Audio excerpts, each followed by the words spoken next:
Okay, so today we're going to tackle a question that sounds so simple you probably haven't even thought to ask it. But I promise you, by the end of this, it's going to change how you see, well, pretty much everything. Let's just dive right in. What is an object? No, really, think about it for a second. What makes the chair you're sitting on a chair, or this screen a screen? It seems super obvious, right? A thing is a thing. But as we're about to find out, that simple question has been one of the biggest, most mind-bending puzzles in all of human history. So, the whole story really boils down to this fundamental relationship. You can't really have an object without a subject. You can't have the thing that is seen without someone or something doing the seeing. The act of looking, of defining, is what makes an object pop into existence for us. So this isn't really a story about things at all. It's a story about the relationship between us and things. And to really get a grip on how we see objects today, we've got to take a little trip back in time. We need to see how our way of looking at the world, our gaze, has totally changed. It's like a journey through history, where each era had its own unique pair of glasses for viewing reality. First, we're going to check out how the ancient Greeks saw things, especially Aristotle. Then we'll jump to the Middle Ages, where everything was seen through a theological lens. And finally, we'll land in the modern era with Isaac Newton and his idea of a giant clockwork universe. And believe me, each one of these worldviews completely flipped the script on what an object even is. For a guy like Aristotle, an object wasn't just some random lump of stuff. No, everything had a built-in purpose, a reason for being, an essence. Think about it. An acorn's whole deal was to become a mighty oak tree. A rock's purpose? To fall back to the earth, its natural home. So objects weren't just sitting there, they were actively trying to fulfill what they were meant to be. Fast forward a bit, and the Middle Ages comes along and reframes the whole picture. An object's purpose wasn't its own anymore. Now it was just one tiny piece of God's huge divine plan. A tree, a star, you, me, we all existed to show something about the big guy upstairs.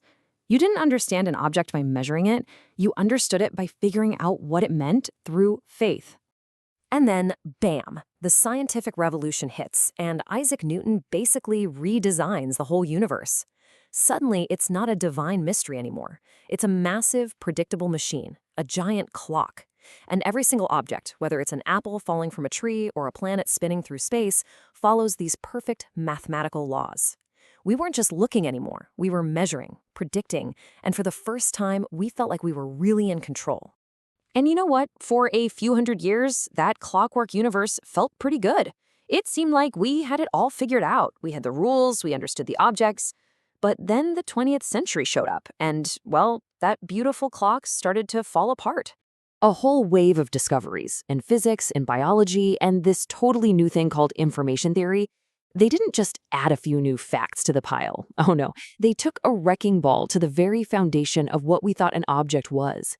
That solid, predictable thing from Newton's world, it started to just dissolve.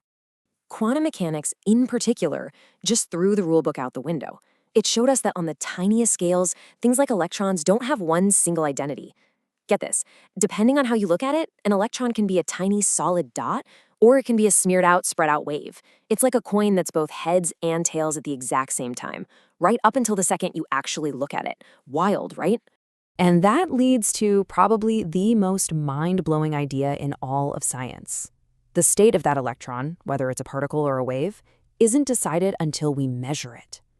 The very act of us looking at it forces it to pick a side. So we, the subject, aren't just passive observers on the sideline anymore. We're tangled up with the object. We are literally part of the system. And this revolution was happening everywhere, not just in physics. Darwin showed us that a living thing isn't a fixed object, but part of a constantly evolving process. Watson and Crick discovered that the blueprint for life, DNA, is basically information, a code. Then Claude Shannon came along and gave us the math to see basically any object as just a collection of data. So the solid thing was gone. In its place was process, information, and constant flow. This just leaves us floating with this absolutely huge question. If an object's very state depends on us looking at it, and if it's really just a bundle of information that's always changing, then what on earth is it when there's no one around to look at it? See? This isn't just a wacky physics problem anymore. this is a reality problem. And to try and piece things back together, we can look to this brilliant philosopher of science, Karl Popper. He came up with an amazing framework that actually helps make sense of all this. So, Popper suggested that we don't just live in one single reality. Instead, we're interacting with three different but totally interconnected worlds all at the same time. First up, you've got World 1. This is the physical world. It's all the raw stuff out there. Atoms, planets, trees, your own body, everything you can touch, see, or measure with an instrument. It's the tangible reality that just is. Okay, so all that physical info from World 1 gets fed, through our senses, into World 2. This is the mental world. This is the private universe inside your own head. Your thoughts, your memories, your feelings, your big ideas. It's the subjective experience of being you. And here is where it gets absolutely incredible. Our minds, our World 2, then create World 3, the world of models. These are all the things we create and share: language, scientific theories, books, music, laws, the internet. And the craziest part, once they're created, they exist out there in the world, separate from any one person's mind. So the real genius of this idea isn't just that these three worlds exist. It's about how they talk to each other. They're locked in this dynamic, never-ending feedback loop that is literally generating our reality, moment by moment. It works like this. We observe something in the physical world, World 1. We then model it. We form an idea about it in our minds in World 2. Then we share it. We turn that idea into something real, a book, a piece of software, a law, and that becomes part of World 3. And here's the magic trick. That shared model is now a new physical object back in World 1 for someone else to come along and observe, and the whole cycle starts all over again. Which brings us to this incredibly powerful idea. An object isn't just some static thing out there in the world that we just stumble upon and discover. No, it is actively being formed and reformed through this endless dance between a subject and the world. We're not just watching the universe from the stands. We are players on the field. We're co-creating it. So every time you learn something new, every time you build a tool, share an idea, or even just have a conversation, you're feeding that loop. You are creating the objects that shape reality for the next person who comes along. So you see, you don't just see the world, you actually help create it. The only real question left is, what will you model next?